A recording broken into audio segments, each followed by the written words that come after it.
Hello, Rocky Mountain students. I'm glad to be able to be joining you via recording this week as I've done in the past. Please forgive my casual appearance. It was a very busy week, and this is the only free moment I have to record this information so that you feel prepared for this week. We had a big weekend celebrating my daughter's first birthday, so that was very fun.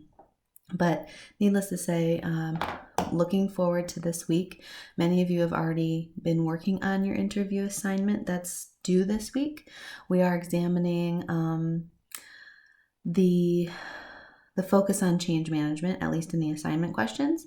But in your text, I think the author of your text this week does a wonderful job explaining some very complex information. And I like how she broke it down, looking at the summary of each style in regards to internal and external problem solving. Considering, are you more of a guardian? Are you more of a driver? Are you more of an integrator? It would be nice if maybe in the future I could find a survey to see where your strength lies, but I'm sure many of you can relate to each description, meaning some of you might say, yes, I'm a guardian. I value stability and order in a pragmatic sense. Some of you might really connect to the driver, where you value change, momentum, or you might really find yourself very in tune with the integrator, who is someone that values team building and making connections. But needless to say, all three are pretty ideal and necessary in the event that strong leadership is needed to guide efficient, effective change in any sense. But sometimes we're talking about very big changes that can be revolutionary in some ways.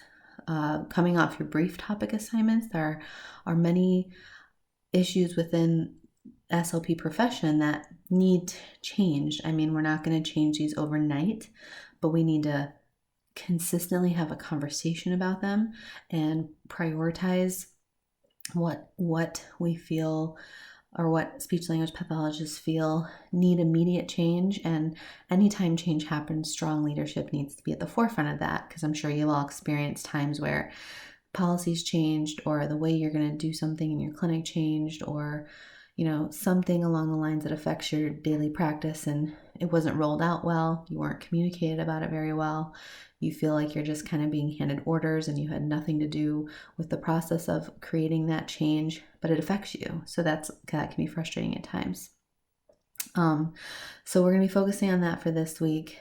I really also like how they talk about effective problem solving techniques with transparency in your communication, breaking down silos. It's so easy to get siloed in our work because we're very focused on doing a good job for our patients and for our profession and giving back, and we just get burnt out. And so we easily find ourselves kind of like going through the daily routine. So it's not just silos in your physical sense, it's also silos in your mentality and how you think and your mindset.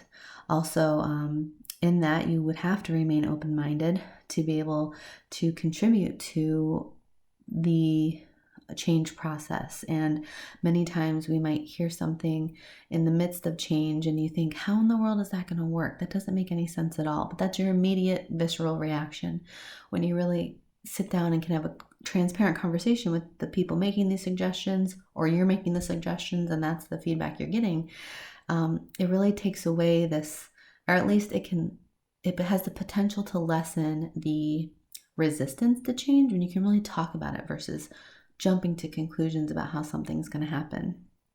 And then embrace a solid foundational strategy. That's where a lot of these change efforts fall apart. And I know you're going to read an article about that, but when it's not meant with intention and a process and a review of that process and review of that process, or not everyone's on the same page, it's going to fall apart. So it's really important that there is a process, a solid foundation to your strategic change. Lastly here, the importance of problem solving in a leadership position. Obviously, there's a lot of literature out there around the problem solving ability. It's perhaps the most important integral quality of an effective leader. But if we're not having conversations about its importance, and we don't really have a formal foundation of all these complexities happening around the situation, it does make change processes and your change initiatives a little bit more challenging to tackle. This last line here I really like from the text. Current research also suggests problem-led leadership is a general trend worldwide and will continue to be important for future leadership development.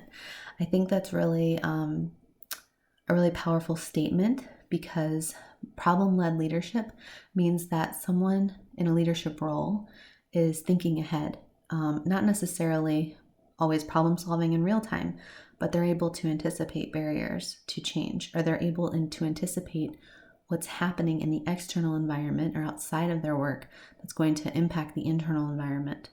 This is a big conversation in higher ed in general, because our student demographic is changing. The number of students going to college is decreasing. Higher ed has somewhat anticipated this, but I don't think to their best degree. And same goes with healthcare. Our patients are changing, their needs are changing, patient healthcare delivery models are changing, and that's because the market's changing. So being able to anticipate that change because you have a problem-led mindset as a leader will be quite beneficial. That's my kind of summary of what we'll be talking about this week. As far as looking back, well, as far as your assignment, I feel like everyone's kind of on the same page now, because we've talked about this assignment quite a bit and what it requires you to do. If you have any questions, you can always obviously reach out.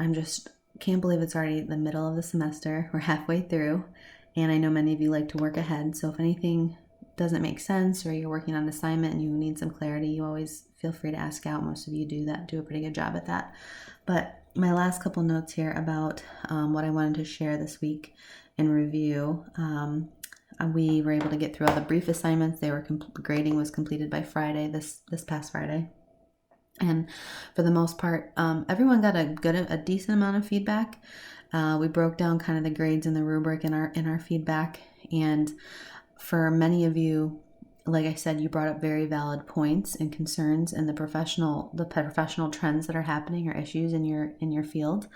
I would say the consistent issue wasn't so much your ability to convey your sincere concern or your train of thought.